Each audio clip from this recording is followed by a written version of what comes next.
Hello ನಮಸ್ಕಾರ, ನೀವು ನೋಡ್ತಾ ಇದ್ದೀರಾ ನ್ಯೂಸ್ ಫಸ್ಟ್. ನಾನು ರಕ್ಷತ್ ಶೆಟ್ಟಿ. ಈಗ ಹೆಡ್ಲೈನ್ಸ್.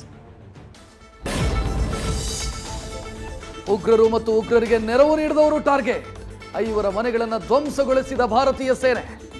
ಶೋಪಿಯಾನ್, ಪುಲ್ವಾಮಾ, ಕುಲ್ಗಾಮ್, ಅನಂತ್ನಾಗ್ನಲ್ಲಿ ರಾಕ್ಷಸರ ಸೂರುಗಳು ನೆಲಸಮ.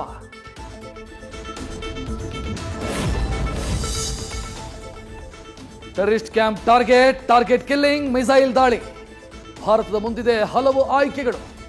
ಪಾಕ್ ಕೌಂಟರ್ ಅಟ್ಯಾಕ್ ಮಾಡಿದರು. ಎದುರಿಸೋದಕ್ಕೆ ಭಾರತೀಯ ಸೇನೆ ಸರ್ವಸನ್ನದ್ಧ.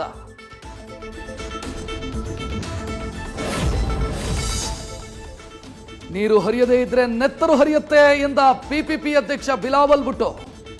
ನೀರು ನಿಲ್ಲಿಸಿದ್ರೆ ಸೇನಾಬಲ ಬಳಸ್ತೀವಿ ಅಂತ ಪ್ರಧಾನಿ ಶಹಬಾಜ್ ಶರೀಫ್ ಎಚ್ಚರಿಕೆ. ಒಳಗೆ ಪುಕ ಪುಕ ಅಂತಿದ್ರು, ಜಟ್ಟಿ ಬಿದ್ರು ಮೀಸೆ ಮಣ್ಣಾಗಿಲ್ಲ ಅನ್ನೋ ರೀತಿ ಪಾಕ್ ವರ್ತನೆ.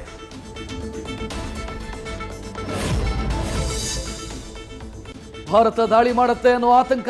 ತಮ್ಮ ಕುಟುಂಬಗಳನ್ನು ವಿದೇಶದ ಸುರಕ್ಷಿತ ಸ್ಥಳಕ್ಕೆ ಕಳಿಸ್ತಾ ಇರೋ ಪಾಕ್ ನಾಯಕರು.